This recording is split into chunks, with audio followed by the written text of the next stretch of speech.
El siguiente programa es una producción de la Facultad de Ciencias Económicas y Empresariales.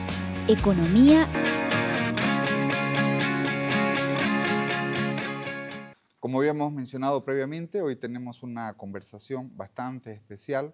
Vamos a estar hablando sobre lo que es el plan de estabilización económica que necesita Bolivia, y para ello tenemos invitados especiales. Estamos con destacados economistas del medio.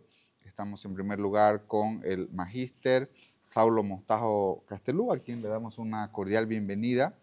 Y de igual manera estamos también con la magíster Claudia Pacheco, y estamos con el profesor Marcelo Núñez, quien también le agradecemos por acompañarnos y sin duda alguna es un tema bastante interesante, es un tema que se ha estado abordando muchísimo de un tiempo a esta otra parte, y queremos comenzar nuestra conversación del día de hoy, un tema relacionado sobre en qué medida Bolivia necesita las políticas de ajuste estructural. Usualmente en la teoría económica se mencionan dos perspectivas. Una es el ajuste de lo que le llaman terapia del shock, donde las distintas medidas económicas, hablamos medidas fiscales, medidas de tipo de cambio, por ejemplo, se realizan de un solo golpe para que la teleaudiencia nos pueda comprender. O, por otra parte, si es necesario, una política que sea gradual en el tiempo, por ejemplo, un periodo de 5 años, que es el próximo gobierno. Y en tal sentido queremos comenzar nuestra conversación con el magíster Saulo, quien nos va a explicar si Bolivia necesita una terapia de shock o un gradualismo, y sobre todo, dadas las políticas que se puedan implementar, ¿cuál sería, desde su punto de vista, el plazo necesario para lograr ciertos resultados de forma visible? Gracias, Alejandro. Primero, agradecerte por la invitación. Creo que es una pregunta muy pertinente y al respecto, si seguimos un poco todo lo que ha estado pasando en nuestro ámbito, diferentes especialistas han dado su opinión con respecto a este tema muy particular. Desde mi punto de vista, no es tan importante si va a ser gradualista o va a ser de shock. Creo que lo más importante es la congruencia de la política. En realidad, en este momento, en el contexto en el cual se desarrollan nuestras actividades, está plagada la incertidumbre. Entonces, en realidad, y si seguimos a North, Premio Nobel de Economía 1993, creo que el tema central es la institucionalidad. Y en ese marco, independientemente de que se aplique una política de shock o se aplique una política gradualista, el concepto más importante que tenemos que partir o que tienen que partir los policy makers es en concentrarse en dotar de certidumbre al contexto económico. Y en ese marco de certidumbre estamos hablando de aplicaciones congruentes. Si optamos por una política de shock, sea ortodoxa o heterodoxa, tendrá que venir acompañada de política monetaria y fiscal en esa línea. Y en la misma medida, si hablamos de una política, de gradualista, de igual manera. Y los tiempos de respuesta de la economía van a venir en dos medidas. Primero, en el éxito de la aplicación congruente de la política, y en segundo, la respuesta del mercado. En este momento tendríamos que especular demasiado al respecto. Eso se verá en el tiempo, porque si aplicamos medidas A o B, los impactos serán permanentes o transitorios dependiendo de la fuerza con la cual se aplique y de las señales que emitan los policy makers a los diferentes actores. Por lo menos ese es mi punto de vista desde este primer ángulo, querido Alejandro. Perfecto.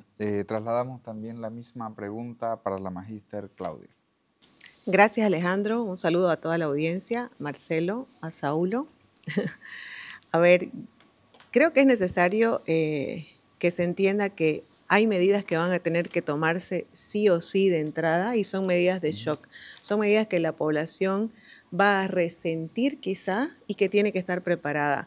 desde la perspectiva de cada uno, obviamente, nos dice de que sí, no hay que especular, coincido perfectamente con Saulo y es lo que tratamos los economistas de cuidar, no podemos especular, no le podemos decir quizás va a pasar esto, pero sí es necesario de que quien vaya a la presidencia tenga un equipo sólido que pueda tomar medidas de ajuste, sean de shock o graduales, porque no todas pueden ser de shock y no todas pueden ser graduales, pero pertinentes obviamente a la coyuntura y al arreglo que necesitamos dentro de nuestra economía.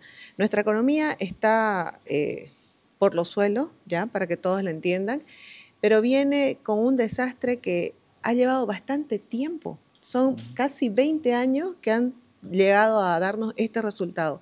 Intentar solucionarlo en un trimestre, intentar solucionarlo en un semestre o en un año es muy difícil.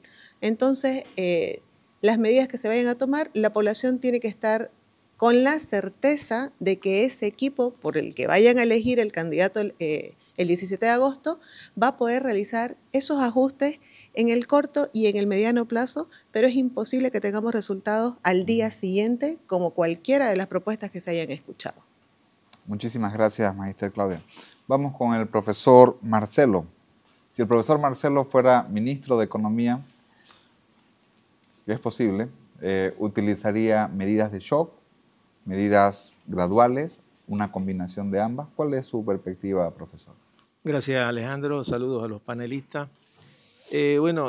Sabemos, ya lo hemos dicho, estamos en la cornisa, ¿no? Es necesario cambiar. O sea, así como estamos, no podemos. Ahora, las medidas que se van a aplicar, yo considero que deben ser más graduales que de shock. Si bien es cierto, son de shock, porque se va a cambiar, pero si vamos, digamos, del punto de vista monetario, por decir algo, tenemos que tener un tipo de cambio flotante o flexible, mini devaluaciones. Lo mismo sucede con los hidrocarburos, con los precios, ¿no? Obviamente. Y tenemos que ver la forma de que en este caso la población sienta lo mínimo, ¿no? Aunque lo va a sentir. Ya tenemos una experiencia, se puede decir, negativa. En diciembre del 2010, el gobierno se atrevió a subir el precio de los carburantes, ¿no? De 3.74 creo que subió a 6.50 el precio. Entonces, solamente esa medida duró 3 días y le costó el cargo a un ministro, y tuvo que aparecer el presidente en ese momento y decir de que se eliminaba el nuevo incremento y que iba a seguir el precio actual y que iba a obedecer al pueblo, ¿no? Entonces, yo creo que la medida en ese momento era adecuada. ¿Por qué? Porque había la musculatura financiera, teníamos reservas internacionales relativamente elevadas porque teníamos buenos precios de exportaciones que nos llegaba del Brasil y de la Argentina de gas, pero evidentemente la medida fue totalmente negativa. Si en ese momento se hubiera optado por unos incrementos graduales, evidentemente en un lapso de 1 año, 2 años, ya podríamos haber hecho haber llegado a un precio estable en relación a los precios internacionales especialmente, o sea, del precio del petróleo, que es lo que se maneja internacionalmente. Entonces, creo que es necesario dar la certidumbre, como decía Claudia, ¿no? También en el 21060, en el 85, la población aceptó el modelo porque, uno, ya estaba hundido totalmente el país, y dos, porque en este caso se necesitaba una medida. Fue una medida también de shock, pero también gradual. Se bajaron los impuestos, se relocalizó a mucha gente, se sacó un crédito. Entonces, esas medidas evidentemente tendríamos que volverlas a aplicar, pero con certidumbre, ¿no? Entonces, hay mucho dinero que está, como se dice, en el colchón bank, ¿no? Que no está circulando, y necesitamos que entren los depósitos en moneda dura al sistema financiero. Ese sería mi aporte. Interesante. 3 economistas destacados que ustedes han podido escuchar, tenemos también 3 perspectivas diferentes. Eso es básicamente lo que enriquece el debate y las perspectivas, puntos de vista económicos.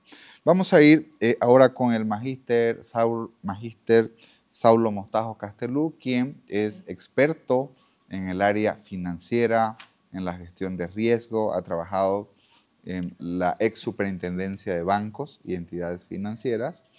Y queremos consultarle desde su perspectiva cómo usted ve que ya, por ejemplo, yendo a ajustes puntuales en lo que es el tipo de cambio, el profesor Marcelo nos estaba hablando sobre los ajustes en precios de combustibles. ¿Qué pasaría, por ejemplo, si se realiza un ajuste? El gobierno dice, el nuevo gobierno dice, bueno, el tipo de cambio de 6.96 se va a 13, 14, 15 bolivianos, el tipo de cambio que sea. Si fuera un tipo de cambio totalmente flexible, o por otra parte, el profesor Marcelo también nos mencionaba de ciertas gradualidades que podrían existir, mini devaluaciones, y sobre todo, ¿cuáles serían los impactos en el sistema financiero?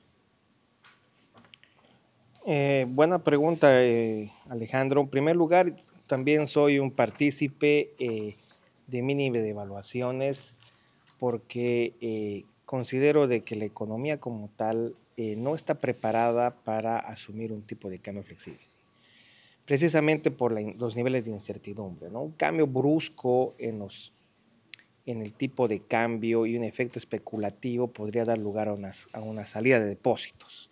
Entonces hay que evitar ese detalle, primer punto.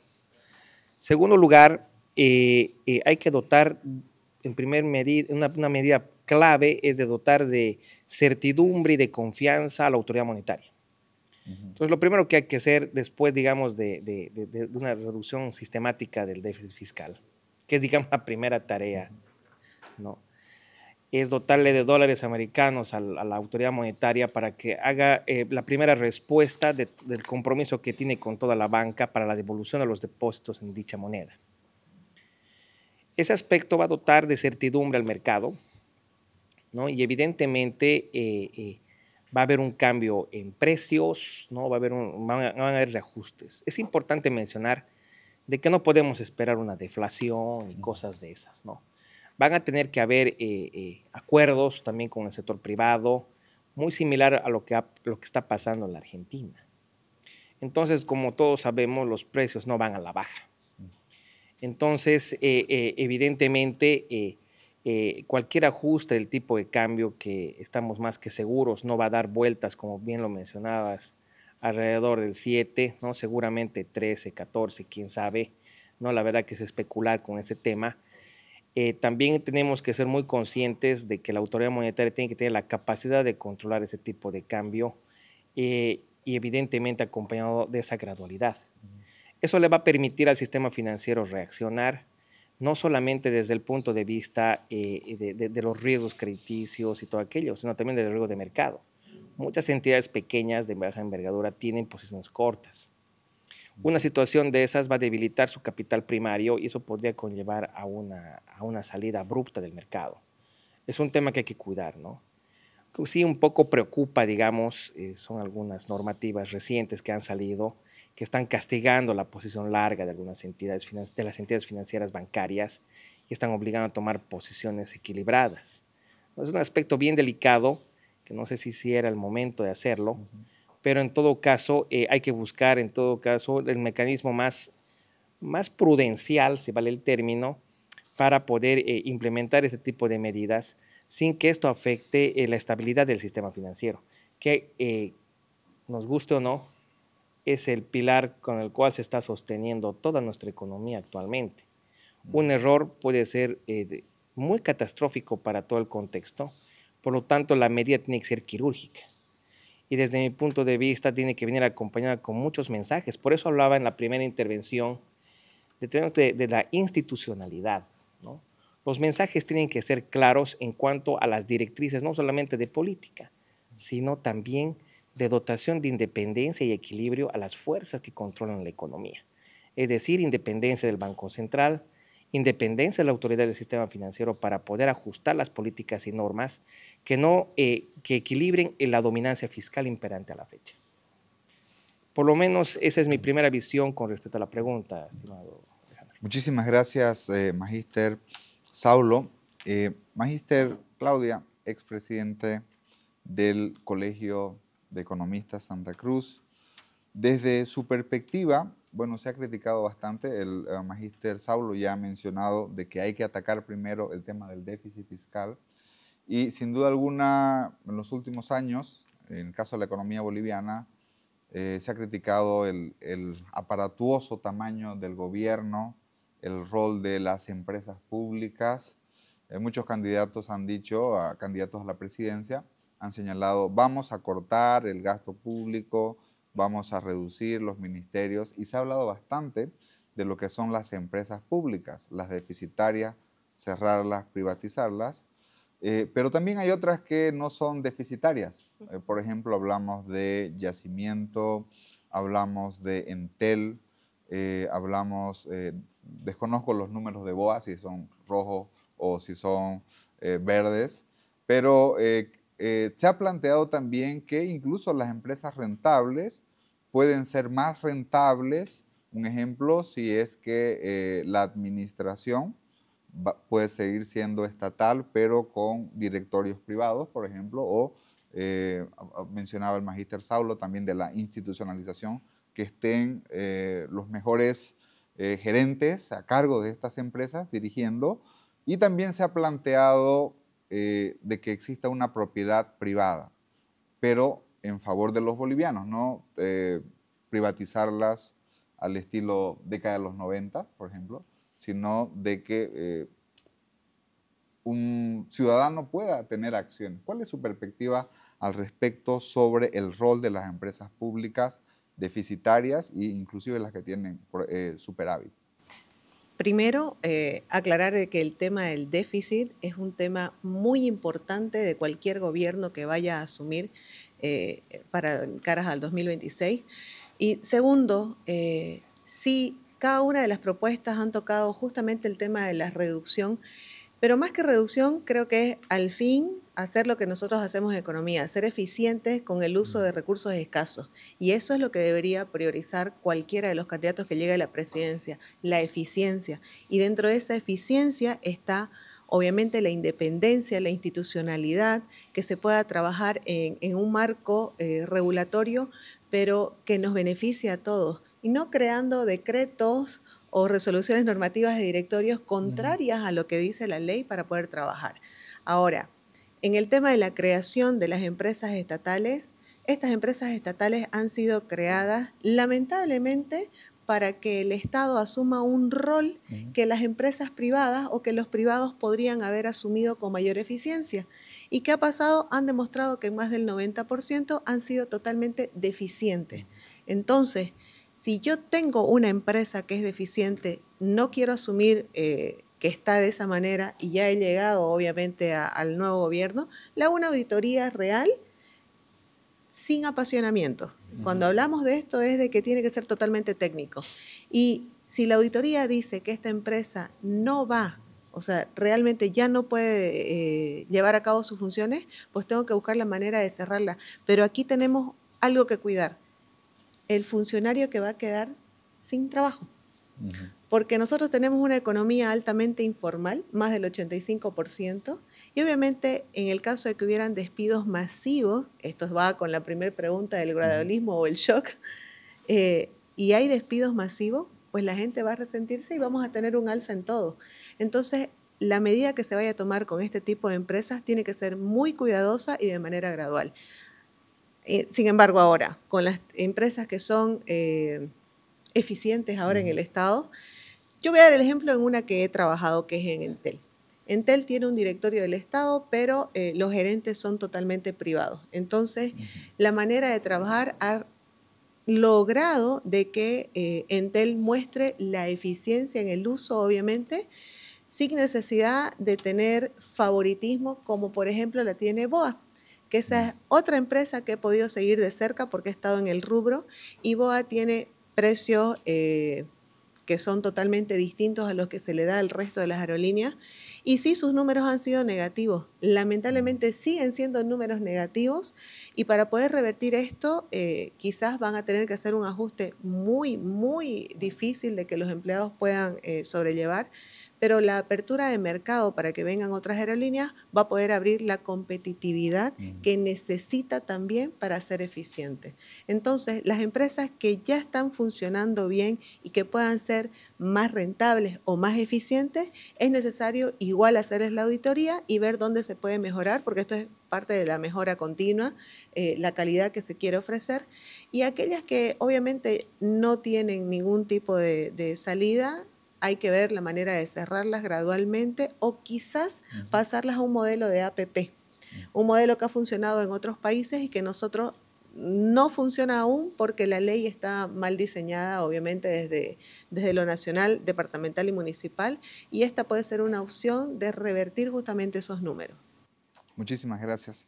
Vamos con el profesor Marcelo Núñez, quien es profesor de la Facultad de Ciencias Económicas y Empresariales. Ha culminado el doctorado en Economía y Finanzas de la Universidad Autónoma Gabriel René Moreno. En su primera intervención nos estaba mencionando un caso de el costo social del incremento en el precio de los combustibles. Hemos escuchado diversos candidatos que han mencionado que el precio de la gasolina, el diésel, lo van a poner a precio de mercado. Si revisamos algunas estadísticas, en otros países vecinos, por ejemplo, la gasolina está alrededor de $1 con 25 centavos, el diésel alrededor de $1. Obviamente ahí cuánto es el dólar, cuánto va a ser el tipo de cambio, va a determinar el precio de la gasolina. Pero, ¿cuál es la factibilidad en términos de la reacción social? ¿Será que usted lo ve que eso es factible, profesor? Bueno, ya nos dio un punto de vista y un ejemplo inicial. Pero ¿cuál es su perspectiva en términos de riesgos o costos sociales de posibles medidas de shock que puedan afectar a la población? De hecho, va a afectar, ¿no? Es decir, este gobierno que asuma no le va a caer bien a la población, porque evidentemente estamos mal acostumbrados, ¿no? Dólar barato, gasolina barata, todo barato, mucho subvención. Y bueno, se acabó, digamos, la época de la vaca gorda, ya estamos en la vaca flaca, se acabó, se terminó la fiesta y nos consumimos todo.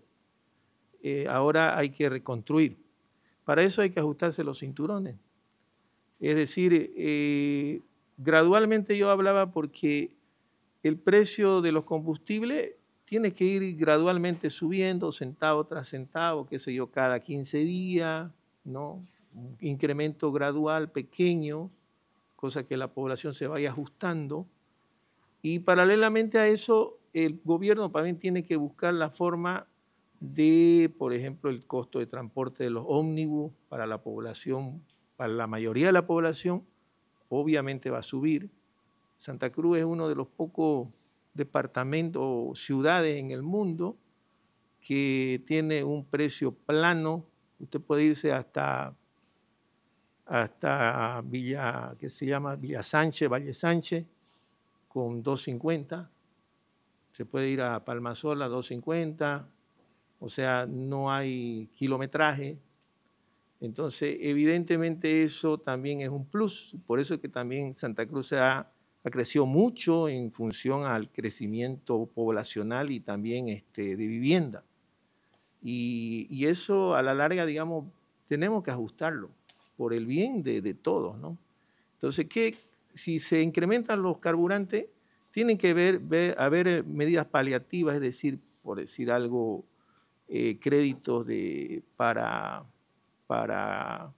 motocicletas híbridas, eléctricos, autos eléctricos, trenes para que la población de las otras ciudadelas que hay puedan venir a un precio módico, ¿no? Porque si se vienen con ómnibus, en este caso a diésel o gasolina, pues obviamente el precio va a ser mayor. Entonces, tiene que ser ese tipo de medidas, ¿no? Ahora, otra alternativa también que hay es comedores populares para la gente que está, digamos, que no tiene ingreso.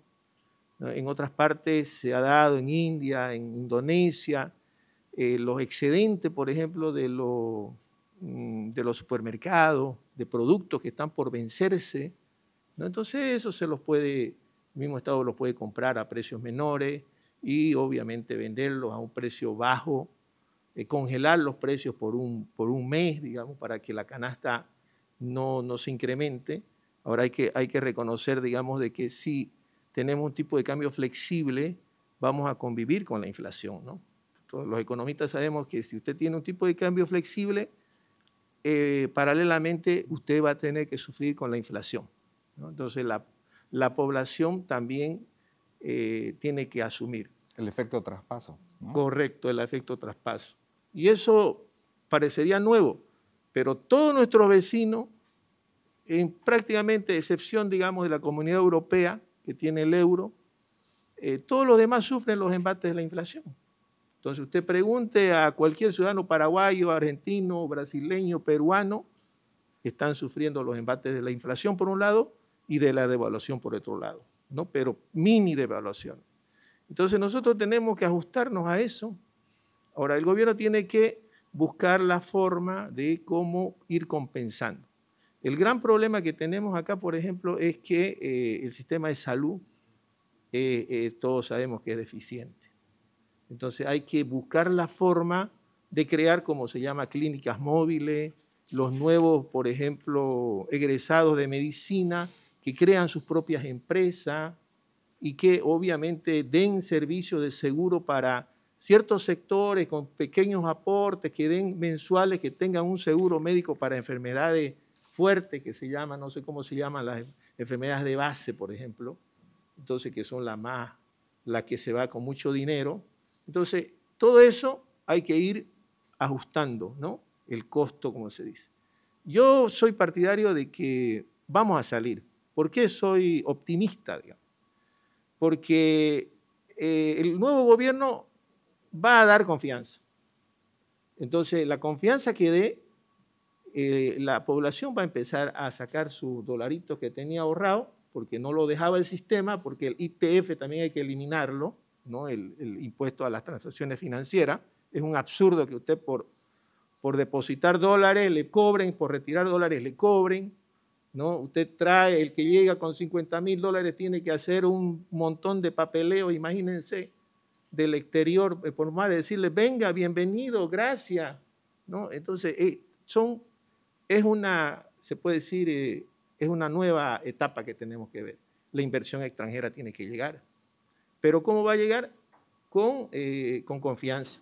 Entonces, yo soy partidario de eso y que evidentemente la población va a empezar a depositar su dinero a la banca, se fortalece, porque ahorita, si ustedes ven las cuentas en moneda extranjera son mínimas, porque evidentemente todo el mundo ha retirado su dinero.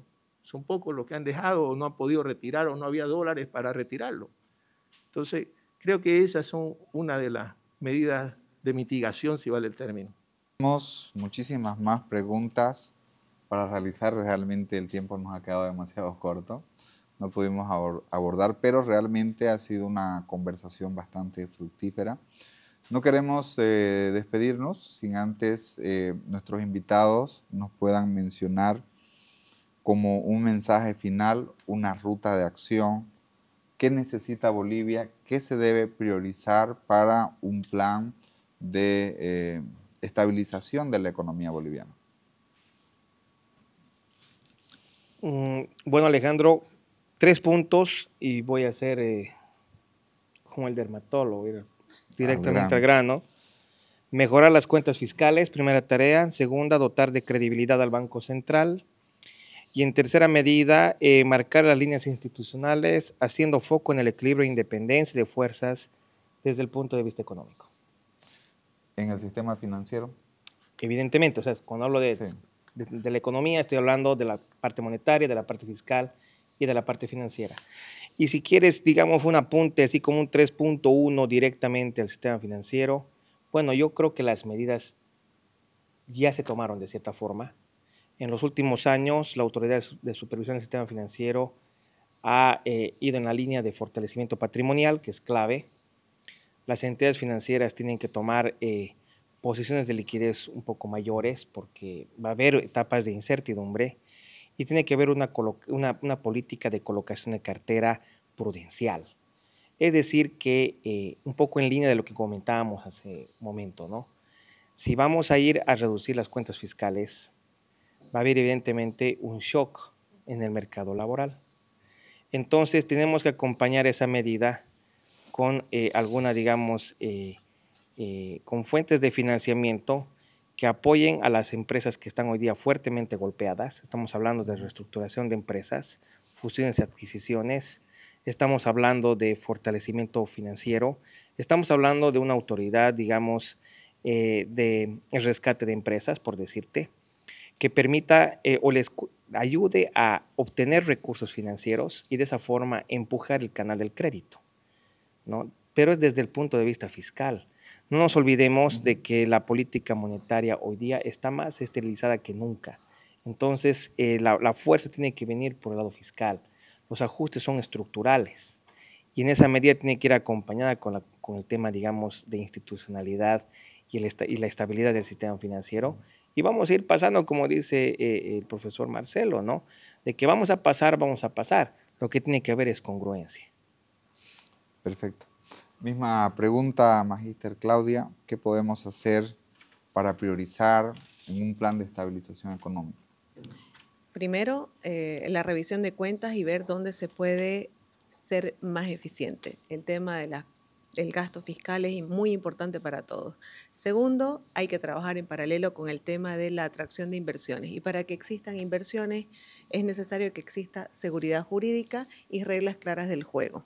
No puede ser de que nosotros tengamos como gran noticia en Paraguay una inversión de más de $1.000 millones de empresas bolivianas que han preferido ese mercado a nuestro. ¿Por qué? Porque no tienen las condiciones.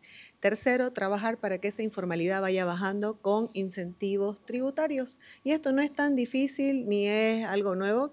La verdad que puede hacerlo el siguiente gobierno para que estas personas, emprendedores, empresas que están en la informalidad, que contribuyen al contrabando, que ese es otro tema también que tenemos que de una u otra manera tratar, pasen al sector formal sabiendo de que no los va a castigar, sino que va a incentivar para que sigan creciendo. Un tema de revisión también de la logística de distribución de hidrocarburos. ¿Por qué? Porque esa logística tiene duplicidad en costos y es por eso que nosotros tenemos en la subvención, el Estado asume bastante la carga de esa subvención porque hay una duplicidad de costos y eso ya está verificado. Bueno, creo que son de las medidas más puntuales que se pueden tomar en cuenta y obviamente la independencia de las instituciones, que el Banco Central trabaje de manera independiente, que no esté supeditada la justicia tampoco al Ejecutivo. O sea, ¿es necesaria una reestructuración? Sí, y las medidas estructurales tienen que darse desde el día 1 a través de una asamblea que trabaje en consecuencia de lo que necesitamos todos los bolivianos. Muchísimas gracias.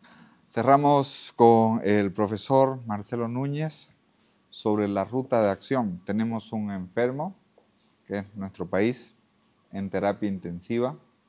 ¿Cómo lo estabilizamos?